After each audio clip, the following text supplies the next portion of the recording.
galera, bom dia para vocês, boa tarde ou boa noite. Se liga aí que a onda, o bicho vai pegar. Esse aqui é da Bahia na área, se não gostar, pau! Nós vamos falar um pouquinho hoje sobre a agricultura brasileira, algumas características. Vamos abordar aqui a questão da concentração fundiária e as relações de trabalho também no campo, além também do processo de expansão das chamadas fronteiras agrícolas e as principais produções nacionais. Se ligue aí porque isso cai sempre no vestibular e se você não tiver ligado, ó, babau. Bom, nós vamos começar falando sobre uma característica interessante que é a concentração fundiária. Você sabe o que é isso? Se ligue, meu irmão, concentração fundiária. Isso significa dizer que existe muita terra na mão de poucos. Observe a chave. Até onde a vista alcança, nada disso é seu, meu filho. O que é que você entende na leitura dessa chave?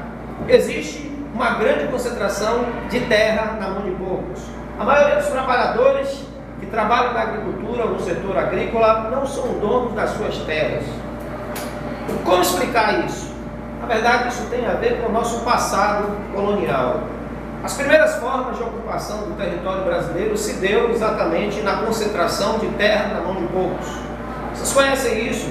Nós chamamos de capitanias hereditárias. Já ouviram falar? O professor de história já deve ter dado muitas dicas para vocês. Essas lotes de terra foram doados pela coroa portuguesa. Sabe para quem, bichão? Para um bocado de miseráveis que estavam sendo dispensados lá em Portugal para vir ocupar o Brasil. Qual o sucesso? Nenhum. As capitanias hereditárias não foram para frente. Aí vem o quê? Logo em seguida, o sistema dos governos gerais, também baseado na doação de imensos lotes de terra para pequenas com poucas pessoas. Um detalhe, essas terras eram passadas de pai para filho. Lá por volta de 1850, é estabelecido aqui no Brasil a compra da terra como o único processo legal para se ter acesso à terra. Outra característica importante da nossa agricultura é que a nossa agricultura sempre teve como principal foco a exportação dos nossos principais produtos. Vamos ver o slide seguinte. Bom, a estrutura fundiária brasileira ela pode ser entendida e interpretada observando esses dois gráficos. O gráfico da direita mostra a quantidade de estabelecimentos rurais. Nós podemos chamar de imóveis rurais também. Propriedades grandes, pequenas, médias e assim vai. Observe aqui, bichão. Nesse gráfico você encontra maior concentração de pequenas ou grandes propriedades. Se você observar na legenda, você vai ver que 53,05% das propriedades rurais existentes no Brasil são exatamente formadas por propriedades com menos de 10 hectares. Então, é facilmente observável que, em relação às quantidades de propriedades rurais existentes no Brasil, existem mais pequenas propriedades.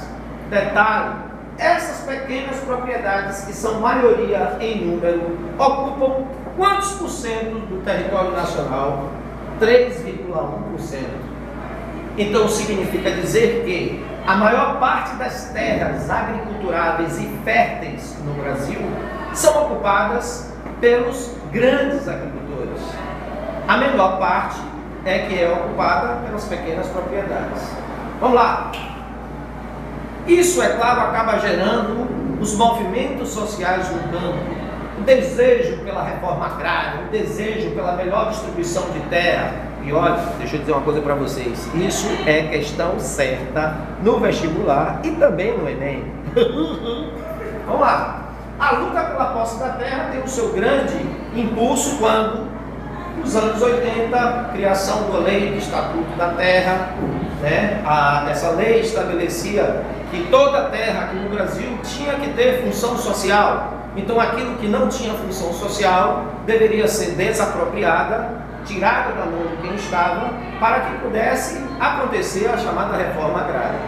Isso acabou estimulando os movimentos sociais e na década de 80 surge o seu principal, o MST.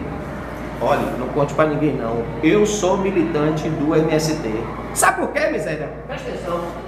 Quanto mais a gente defende as ações sociais no campo, menos pessoas virão para as grandes cidades, menos problemas urbanos, menos problemas sociais. Na verdade, o MST luta pela realização da reforma agrária, que dificilmente e infelizmente acontecerá.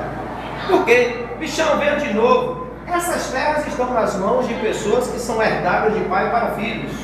Essas pessoas fazem parte da chamada sociedade agrária brasileira. São grandes empresários, grandes políticos, pessoas influentes que não vão abrir mão de terra. Afinal de contas, aqui no Brasil, terra sempre teve e sempre será um instrumento de dominação. Então, os movimentos sociais começam. O MST nasce aqui no Brasil, no Rio Grande do Sul. Já se espalhou por vários países na América do Sul, inclusive já está na Europa. Mas não existe apenas esse movimento. Existem os movimentos quilombolas, existem os movimentos indígenas, existe o movimento da via campesina e alguns que são extremamente violentos, como o movimento para a libertação dos sem terra. Então, os movimentos sociais têm como seu principal foco a realização da chamada reforma agrária. Vamos lá. No mapa que segue, vocês estão vendo aonde existem mais concentrações, ou maiores concentrações de conflitos pela posse de terra. Vocês estão vendo, quanto maior o círculo, maior a quantidade de conflitos.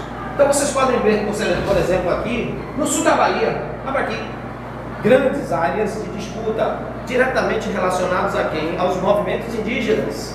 Você vê ali a região do Pará com a região do Tocantins, aonde hoje acontecem muitos conflitos, principalmente por causa da expansão da lavoura comercial nessas áreas. Você vê também diversas outras pequenas áreas de conflito, então pode perceber claramente que os problemas sociais e os conflitos pela posse da terra no Brasil continuam existindo espalhadas pelo Brasil. Vamos lá.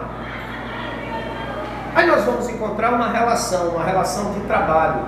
Por quê? Porque os movimentos sociais não lidam apenas com a questão da terra, mas as condições e as relações de trabalho no campo. Existem trabalhadores que são considerados assim, assalariados, têm os seus direitos garantidos, registros, fazem parte de uma pequena minoria. Nós temos os arrendamentos, que são aquelas pessoas que fazem contratos, que alugam a terra e pagam antecipadamente para se fazer o uso e o beneficiamento dela. Os poceiros é uma terminologia utilizada para se referir a pessoas que ocupam aquelas áreas há muito tempo, mas não têm de fato a posse legal dessas terras. O sistema de colonato parece com o sistema de arrendamento.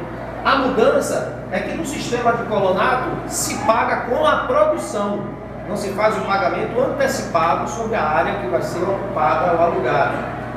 Grileiro é uma expressão para se referir a pessoas que fazem o uso de artimanhas para se justificar legalmente, ou pelo menos tenta ludibriar pessoas apresentando documentos forjados, falsificados, para justificar a posse desse território. Os grileiros têm esse nome porque antigamente eles faziam documentos, colocavam em gavetas cheias de grilo, o grilo defecava, o grilo comia parte desse papel e dava uma coloração assim bem amarelada. Então, isso apresentado a uma pessoa leiga, dava aquela impressão de legitimidade de tal documento. A escravidão por dívida, poxa, infelizmente, nós ainda estamos aqui, vivendo nessa triste realidade. Existe no Brasil escravidão por dívida. E muitas vezes a liberdade desses trabalhadores está condicionada ao pagamento de dívidas que são contraídas anteriormente, com falsas promessas de trabalho, de hospedaria e etc. Fica por aqui o nosso momento. Aquele abraço e nós nos veremos, sabe quando? Daqui a pouco. Tchau!